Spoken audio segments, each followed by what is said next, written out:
নমস্কার, আমার এপার বাংলা চ্যানেলে সকলকে জানাই স্বাগত।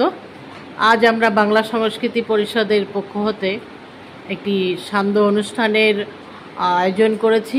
আমরা এসে পৌঁছেছি আমাদের পরিষদের অ্যাডভাইজারি কমিটির একজন মাননীয় সদস্য, ওনার সরকার কুঠিরে, এবং এখানে আমরা সান্ধ্য অনুষ্ঠান শুরু করব। এখানে উপস্থিত রয়েছেন আমাদের বাংলা সংস্কৃতি পরিষদের মাননীয় সকল সদস্য এবং যারা পদ দখল করে আছেন তারা।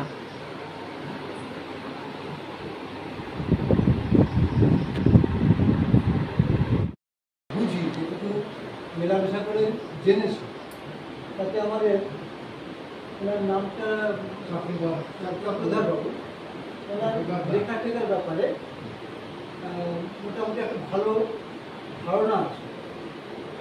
তাই আমাদের বাংলা সংস্কৃতি পরিষদের লেখা জোখা সম্বন্ধে, লেখা কীভাবে করতে হয়,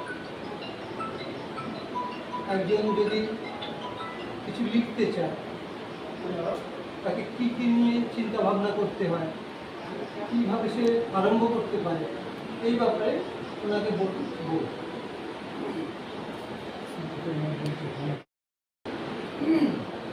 অন্যান্য বিষয় নিয়ে সামাজিকতার বিভিন্ন যে পর্যায়গুলো আছে সেগুলো নিয়ে কেউ লিখতে পারে।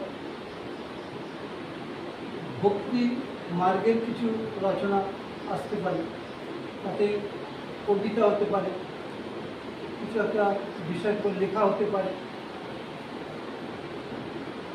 আমাদের পারিপার্শ্বিক যে অবস্থাগুলো কীভাবে আমাদের পরিবর্তন আসছে, আগে কী ছিল এখন কি হচ্ছে, এইগুলোকে মাথায় রেখে কিছু কিছু লেখা।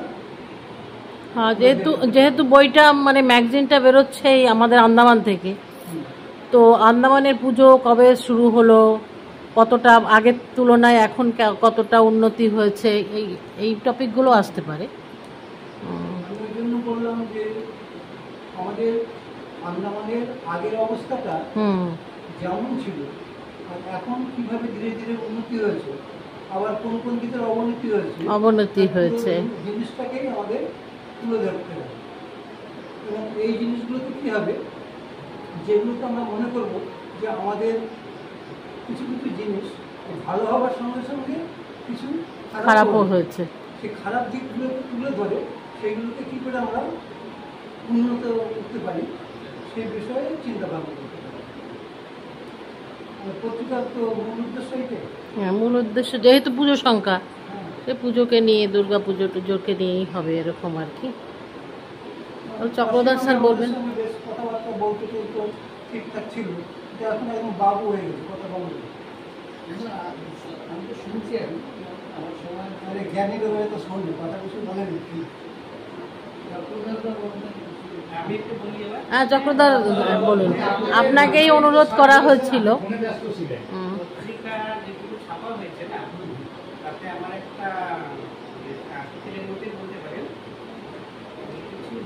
সংকলিত করে একটা দুটো লিখেছি, সেটা হচ্ছে আমাদের যে হিন্দু ধর্ম বা এই যে দুর্গা পূজা কোথা থেকে এসছে, কী হয়, এর যে একটা তাত্ত্বিক মানে তত্ত্বগত একটা পটভূমিকা আছে, সেটা কিন্তু আমি ওতে মানে দেখিয়েছি। মানে পুরো আপনার ধরুন প্রায় 10-15 পেজের একটা বড় আর কি রচনাটুকুই আছে। তাতে আপনার ওই দুর্গার উদ্ভব কোথা থেকে, কীভাবে তার পুজো হলো, তন্ত্রে কী বলে, পুরাণে কী বলে, এইসব জিনিসগুলো রয়েছে। তারপরে 10 মহাবিদ্যার একটু আলোচনা উত্তর আমি দিয়েছি, ঠিক আছে। মানে দুর্গার আরেকটা রূপে 10 মহাবিদ্যাও আছে না। অ্যাকচুয়ালি ব্যাপারটা হয়েছে কি, ওই গল্পের মধ্যে বলছি যে রক্তযজ্ঞ যে সময় হচ্ছিল, শিবকে তো নিমন্ত্রণ করেননি দক্ষ রাজা, দক্ষ প্রজাপতি শিবকে নিমন্ত্রণ করেনি, কিন্তু মা দুর্গা জিদ ধরেছিলেন যে পুজোয় উনি যাবেন। তখন শিবকে ভয় দেখানোর জন্য উনি কী করেছিলেন, 10 মহাবিদ্যা 10টা রূপে আর কি শিবকে মানে মানানোর জন্য আর কি করেছিলেন। সেইটা হচ্ছে 10 মহাবিদ্যা। তারপরে শিব ওনাকে বলেছে, ঠিক আছে তোমার ইচ্ছা তখন তুমি যাও, আমাকে নিমন্ত্রণ করেনি, আমি যাবো না। তারপরে তো আমরা পুরাণে জানি কি হলো, সতীর দেহত্যাগ হলো, তারপরে শিব রুদ্র রূপ নিয়ে গলা কেটে ফেললো, অনেক কিছু হলো। সেইখানে যে 10 মহাবিদ্যার যে আলোচনাটা সেটা আমি করেছি। এগুলো আমার নিজের রচনা না, আমি বিভিন্ন বই থেকে সংগ্রহ করে দিয়েছিলাম, সেগুলো করতে সংকলিত করে দিয়েছি।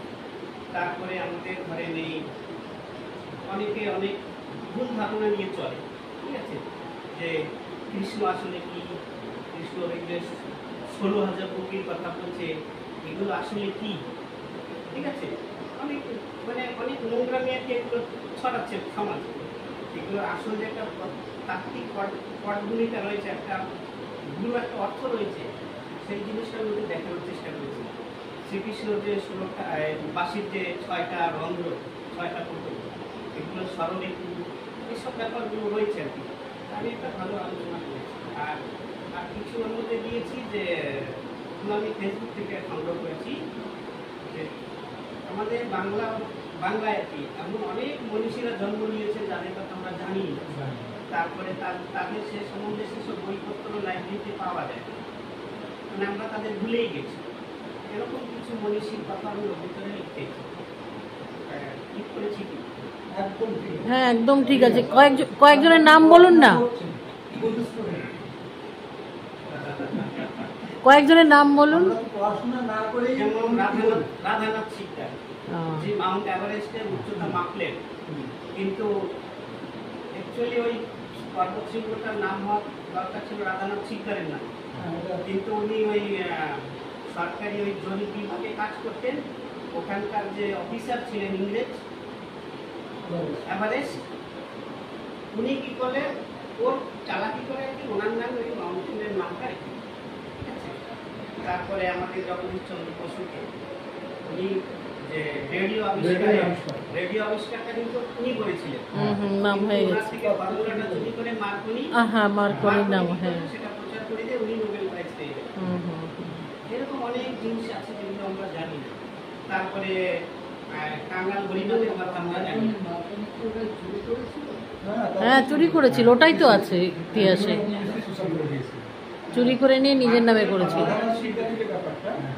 এটা হচ্ছে যে উনি মানে এভারেস্টের নিচের থেকে একদম উপর পর্যন্ত মাপামাপি করে সমস্ত খাটাখাটি সব না এইবারে সমস্ত কাগজপত্র তৈরি করে জমা দিতে হবে, তাকে অফিসে জমা দিতে হবে। সেখানকার বড় সাহেব হচ্ছে এভারেস্ট, ও সাইন করেছে, যে সাইন করলো তার নামে বেরোলো, ওটাই তো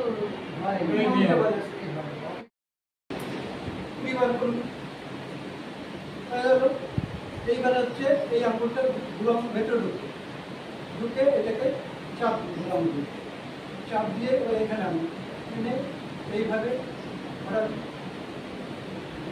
এইভাবে ঘুরছে, এবারে দুটো দিকে ঘুরবে, হলো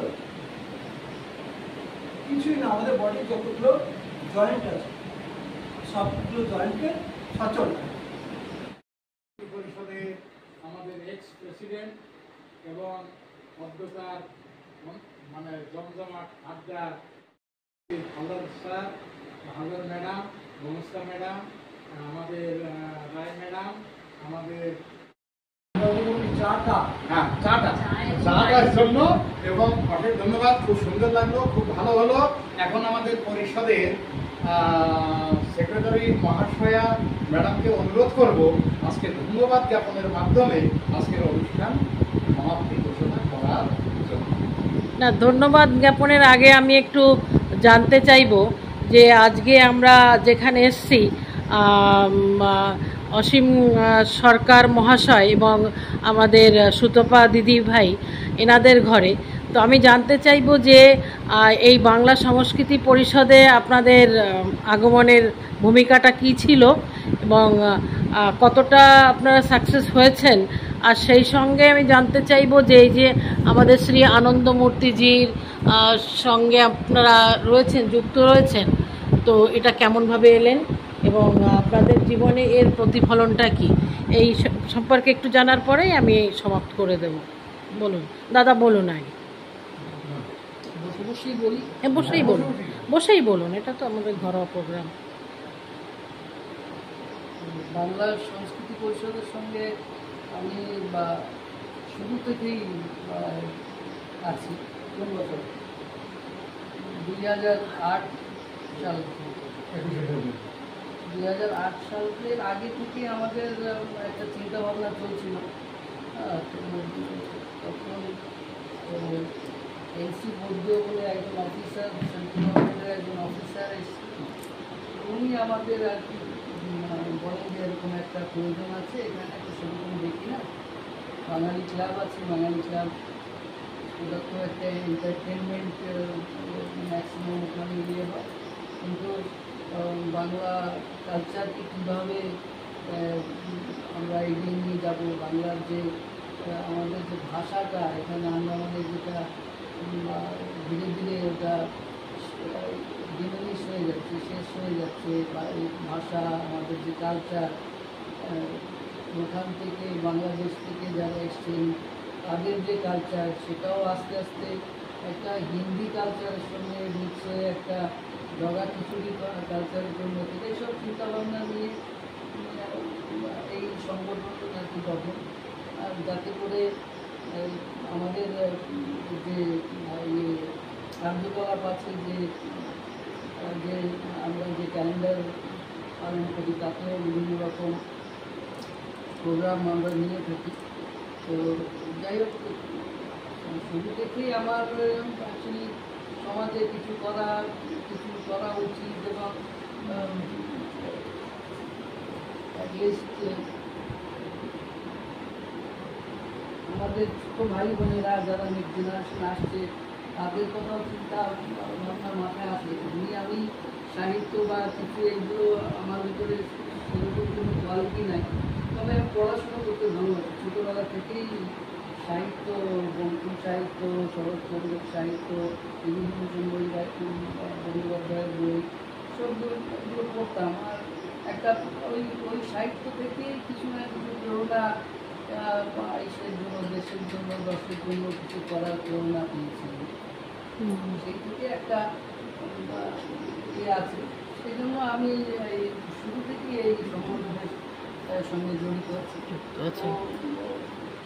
প্রথম দিকে অনেক স্ট্রাগল ছিল, প্রথম দিকে একটা সংগঠন শুরু করতে গেলে তো বিভিন্ন রকম, কিন্তু প্রচুর রেসপন্স পেয়েছি।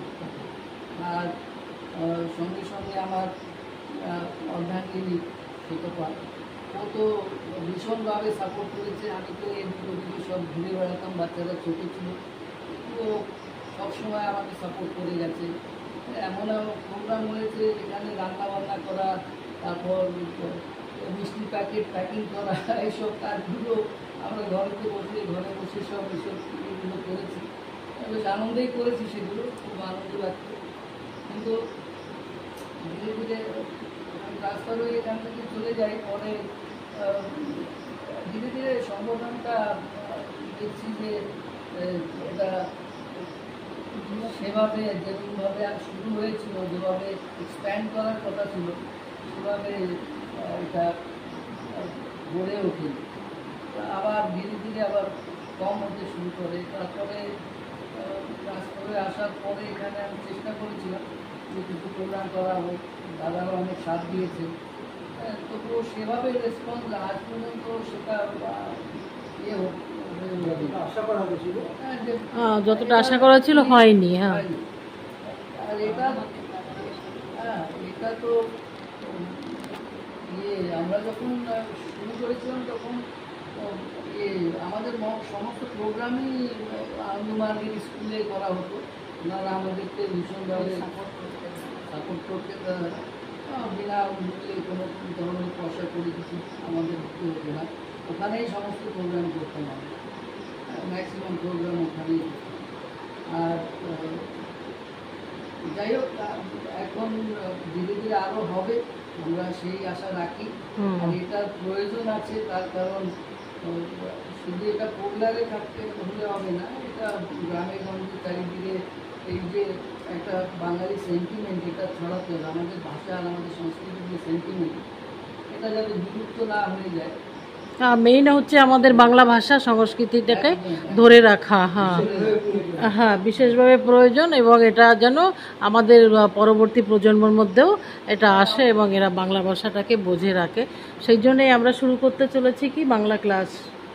হ্যাঁ। তাই তো? এটা কি আগে হ্যাঁ, ক্লাসটা আগে শুরু হতো, ছিল, বন্ধ আবার হয়ে শুরু গেছিল, এখন আমরা শুরু এখন করছি। আবার- হ্যাঁ, আবার ক্লাসটা ওই শুরু হলে পরে আবার অনেক শুরু করব। parents ওই সেই সঙ্গে একটু জানতে ইচ্ছে হয়েছে যে এই যে শ্রী আনন্দ মূর্তিজির মূর্তিটা আপনারা রেখেছেন এখানে ফটো করে এবং খুব ভক্তি শ্রদ্ধা করেন, এবং আমি দিদিকে জিজ্ঞেস করলাম যে অন্য কোনো ঠাকুর নেই ঘরে, দিদি বললেন না। তো আমি এখন দিদির কাছ থেকে শুনবো যে কিভাবে কি ভক্তি শ্রদ্ধা করা হয়, একটু সংক্ষেপে একটুখানি বললেই হবে।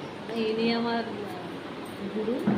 ইনি তো আমি তো আসলে আমরা মার্গী, যারা দীক্ষিত হন ওনারা মার্গী হন।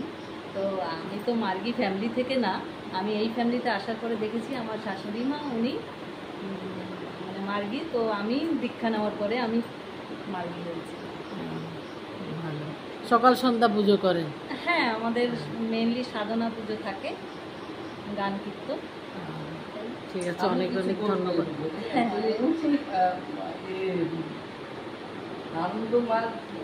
আনন্দমার্গে আসার একটা ভীষণ একটা ইয়ে, কারণ আমি সায়েন্সের স্টুডেন্ট, আমি লজিক সায়েন্স বিজ্ঞান বুঝি, ওটা কিছু বুঝি না। আপনারা ফলো নেবেন না। ওই কালী পূজা, দুর্গা পূজা, মূর্তি পূজা, এগুলোকে আমি ইয়ে সে ভক্তি শ্রদ্ধা বা এমন কিছু ইয়ে করে করতাম না। এগুলোকে আমি ওই উৎসব, খুব আনন্দর ব্যাপার রয়েছে, ওই ওই জিনিস নিয়ে করতাম। হ্যাঁ, কিন্তু ওতে আমি কোনো ধরনের সায়েন্স খুঁজে পেতাম না। আর তারপর ওই পৌরাণিক কাহিনীগুলো পড়লে পরে ওর কোনোটার সঙ্গে কোনোটার সঙ্গতি আমি খুঁজে পেতাম না। তারপর আমি যখন আস্তে আস্তে যখন এই আনন্দমার্গে পড়াশোনা করতে শুরু করলাম, তো তখন ওই বইতে আমি কিছু কিছু, যেমন বাবার লেখা কিছু বই আছে, নম শিবায় শান্তায়, তারপর নমামি কৃষ্ণ সুন্দরম, হ্যাঁ, এইগুলো পড়ে আরও বাবার বিভিন্ন বই, আনন্দ বচনাম গীতাম আছে, সুভাষ সুন্দর আছে, প্রচুর বই আছে বাবা, এগুলো এক একটা দর্শন। তারপর সেই বইগুলো পড়ে ওই বই থেকে অনেক কিছু একটা ধারণা মোটামুটি আমার তৈরি হয়ে গেছে যে আমাদের আমরা যে চিন্তা করি যে শিব কিন্তু একজন ঐতিহাসিক পুরুষ। উনি এই পৃথিবীতে জন্মগ্রহণ করেছিলেন ৭,৫০০ বছর আগে। উনি মানুষের সমাজকে সমস্ত কিছু দিয়ে গেছেন। শিবের আগে সভ্যতা বলে কিছু ছিল না। হ্যাঁ, দ্বিতীয় সভ্যতা ছিল, তবে সেখানে অনেক কিছু শিব, তার ভিতরে আপনার গান কীভাবে করতে হবে, সারেগামাপা, তারপর আপনার নৃত্য কীভাবে করতে হবে, তাল কীভাবে হয়, এই সমস্ত কিছু। তারপর তার বড় অবদান হচ্ছে সব থেকে তন্ত্র। তন্ত্রের উপরে ভীষণভাবে, তন্ত্র তো কিছু সব, তন্ত্রটা হচ্ছে আপনার সায়েন্স। তন্ত্রটা মানে সাধনা। আপনি সাধনা কীভাবে করবেন, আপনি সাধবেন কী করে, ঈশ্বরকে কী করে সাধবেন, সেই সাধনা মানে যাকে আমরা এখন মেডিটেশন বলি, মেডিটেশন কী করে করবেন, এটা সায়েন্টিফিক এসব জিনিস। আপনাকে ওই যেখানে আপনার জার্নিটা, যে আপনার জার্নিটা শুরু করেছেন, সেটা শেষ কোথায় হবে, আপনার লক্ষ্য কী হওয়া উচিত মানুষের। হ্যাঁ, একটা জাগতিক লক্ষ্য থাকে জীবনযাপনের জন্য, তারপর আধ্যাত্মিক লক্ষ্য আলাদা আছে, আলটিমেট ডেসিডারিয়াম যেটাকে বলবে, সেইটা পৌঁছানোর জন্য আপনি কীভাবে পৌঁছাতে পারবেন, তার একটা একদম ছক বাঁধা রাস্তা দিয়ে গেছে। সেই রাস্তা অনুসরণ করে আপনি চলছেন। হ্যাঁ, হ্যাঁ, এটা তো অনেক সংঘর্ষের রাস্তা, নির্দেশনা। সেই একদম নির্দেশনা আছে। আর এটা শুধু ইয়ে না, আপনার থিওরিটিক্যাল না, 99% প্র্যাকটিক্যাল। প্র্যাকটিক্যাল, কেন আমিও কিছু কিছু ক্ষেত্রে দেখেছি এবং আমারও যথেষ্ট ভক্তি এসছে এখন। হ্যাঁ, আপনি আপনার ডেভেলপমেন্ট করতে গেলে পরে আপনাকেই প্র্যাকটিস করতে হবে, তার উপরে ডিপেন্ড করে আপনি ওটাকে সম্ভব না। যেমন আমরা যেমন ব্রাহ্মণকে বলি যে ভাই মন্ত্র পাঠ করে দাও, এ করে দাও, সে করে দাও, সে করবে, কিন্তু তোমার কি ডেভেলপমেন্ট হচ্ছে, মানে আমি আমার যা চিন্তা ভাবনা সেটা, হ্যাঁ, আমার তো কোনো কিছু ডেভেলপমেন্ট হচ্ছে। ও মন্ত্র পাঠ করছে, ও ভাব নিচ্ছে, মেন তো ভাব নেওয়াটা, যে as you think so you become. এখন তুমি সেই ভাবটা নিতে পারছো কি না, সেই ভাব নেওয়ার ব্যাপারটা রয়েছে। এখন সেই আরও আছে অনেক কিছু, অনেক কিছুই আছে। ঠিক আছে, আছে। ঠিক আছে, তাহলে এই আলোচনাটা এখানে আমি শেষ করছি। নমস্কার জানিয়ে আমি সর্বপ্রথম ধন্যবাদ জানাতে চাই আমাদের শ্রী অসীম দাদা ভাইকে এবং সুপ্রাপাদিকে, যাদের কুটিরে আজকে এই সভাটি হলো এবং যারা এখানে উপস্থিত হতে পেরেছেন। এবং আবহাওয়া এত খারাপ ছিল, তার মধ্যে অনেকেই হয়তো আসতে পারেনি। তো সবাইকে অনেক অনেক ধন্যবাদ এই সবার জন্যে। আর বিশেষ করে আমাদের শ্রী রবীন্দ্রনাথ রায় বা অনেক কিছু বলেছেন, অনেক কিছু আমাদের অজানা ছিল কিন্তু আমরা জানতে পেরেছি। তো এই সব ক্ষেত্রে এখন আমি একটুখানি বলবো শেষ করার আগে যে বাংলা ক্লাসটা আমরা শুরু করতে চলেছি, তো আমি আশা রেখেছি 26 তারিখে এর উদ্ঘাটন হলে ভালো হয়। কেন মোটামুটি 18 জন ছাত্রছাত্রী আমরা যোগা করতে পেরেছি, আমি আর চট্টগ্রাম স্যার। আর বাকি আরও কিছু আসবে আনন্দমার্গ থেকে। তো আমরা 26 তারিখে তো সময়টা কী হবে বলে দেবেন, কোন সময় আনন্দমার্গে এটা আমরা উদ্ঘাটন করতে পারি। আর আজকের যে জলখাবারকে এটাকে ডিনারই বলা যায়। তো এই চা, বিস্কুট, তারপর দই বড়া, পায়েসাম অনেক অনেক ভালো ছিল, খুব টেস্টি ছিল। আমাদের সুতাপাতি নিজে তৈরি করেছেন ঘরে, আর সঙ্গে মায়াদি সাহায্য করেছে। তো এইভাবে আমাদের সভা চলতে থাকুক, আমাদের বাংলা ভাষা সংস্কৃতি আরও এগিয়ে চলুক, উন্নতি করুক, সবার কাছে সেই আশীর্বাদ চাইব। আর এই বলে আমি আজকে সবাই আবার আসবে, আবার